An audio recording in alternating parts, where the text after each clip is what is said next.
Ooh, Bad Larry. Welcome everyone to the Bad Larry Kingdom. I'm your host, Bad Larry, and this episode is a review of the Amazing Spider-Man number 8.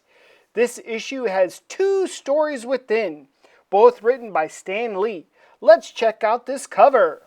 I don't know if there was such a time crunch to deliver panels because Spider-Man was getting so popular back in 1963, and they just had to put something out there in between issue 7 and then number 9 that would come out.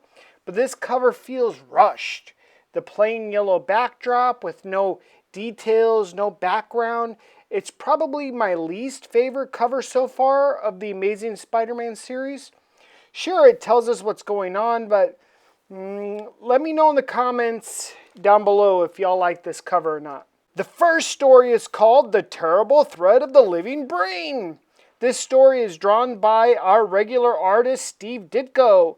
It looks like Spider-Man's going to be battling R2-D2 over here. First, we learn Peter Parker goes to Midtown High. That's cool for canon's sake. Some sketchy dudes and a scientist roll in the robot as a show and tell. All the while, Flash is pestering Peter Parker and even accidentally breaks Peter Parker's glasses. Peter Parker has had just about enough of this curly-headed bully. The scientist says the robot, named the Living Brain, which is a stupid name because the robot isn't alive and doesn't have a brain at all, but anyway, is smarter than any human or machine on the planet. Peter Parker is volunteered by his classmates, because he's a big nerd, to interact with the robot.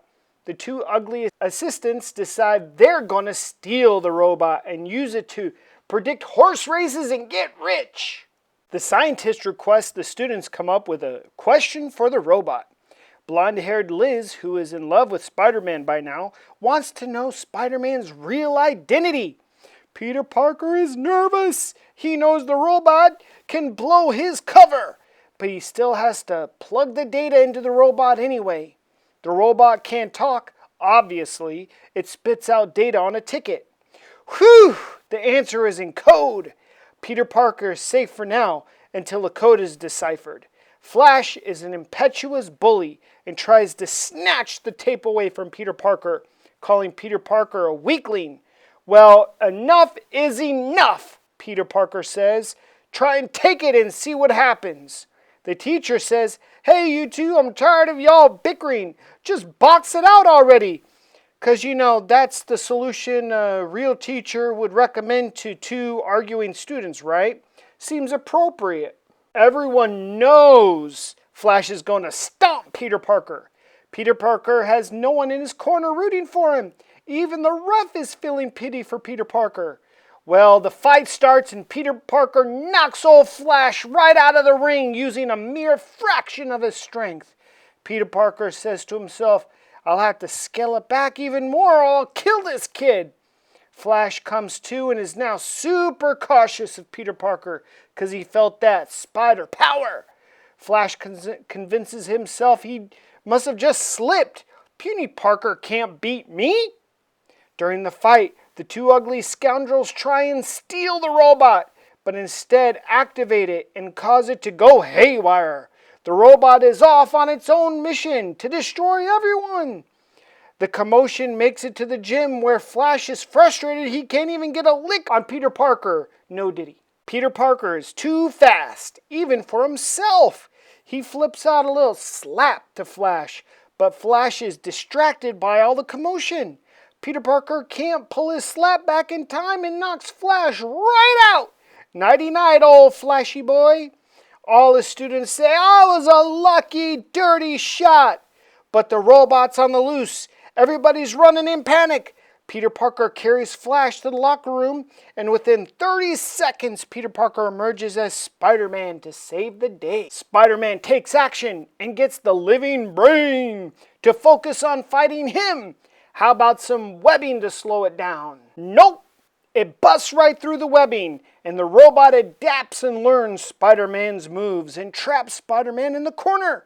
Spider-Man must be spontaneous and not use the same move twice. The robot learns his moves too quickly. Some kids are still trapped. Spider-Man busts open the locked doors like they were made of paper mache. The kids are super impressed. But Spider-Man has lost the robot. Where did it go? Spider-Man knows it is adaptive and has set a trap for Spider-Man. He was right. The Spider-Man attacks from a closed room and rolls right over Spider-Man. The robot has underestimated Spider-Man's strength, though. Spider-Man learns the two ugly scoundrels are to blame for the robot's erratic behavior. The robot grabs Spider-Man and learns his true power levels. It tosses Spider-Man violently towards the wall, but luckily Spider-Man has a full cartridge of webbing and saves himself just in the nick of time. Spider-Man must get to the robot's control panel, but the robot uses a door to swat Spider-Man away like a fly swatter. Spider-Man tries to web the robot again, but gets put into the spin cycle for it. Well, that's not gonna work. One last-ditch effort. Spider-Man just goes for it and is able to get to the robot's control panel and switch it off. But uh-oh, the robot has Spider-Man in a bear hug, and they're both about to topple down the stairs. The fall could seriously hurt Spider-Man given the weight of the robot. A little webbing to the rescue. They go for a little swing but land safely on the ground. The two scoundrels make a run for it, right into the locker room just as Flash is waking back up. Flash accidentally has knocked the two scoundrels out. Spider-Man is changed back into Peter Parker, and Peter Parker used this event to his advantage, saying that Flash must be Spider-Man, and he was faking his fight so he could go off and be Spider-Man. All the kids are buying it. They think Flash must be Spider-Man as well. Peter Parker's secret identity is safe for now. The second story features, for the first time, the art of the great Jack Kirby. This story is called Spider-Man Tackles the Torch. A bit on the nose, but here we go. Johnny Storm, aka the Human Torch, has a new girl and a new shiny sports car. Spider-Man is super jealous and wants the girl to date him instead. Riveting material, Stan. But to his defense, the cover of this issue did state this issue was for the teenagers. That's the kind of thing teenagers like.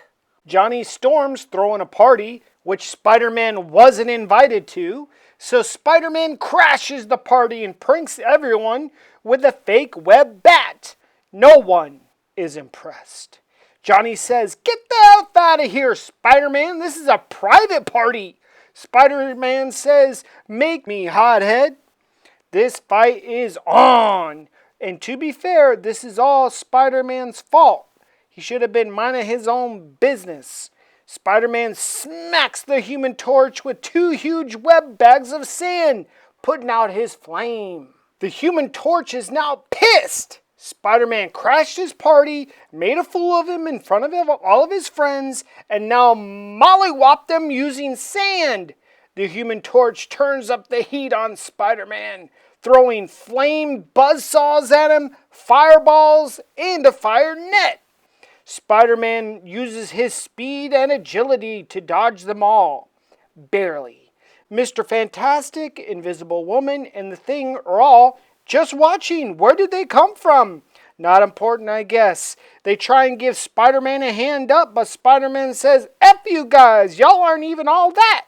I could take y'all all on." To be fair, Spider-Man is a bit of the villain in this second story.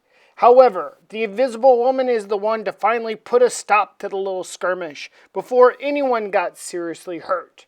She rizzes up Spider-Man big time as well.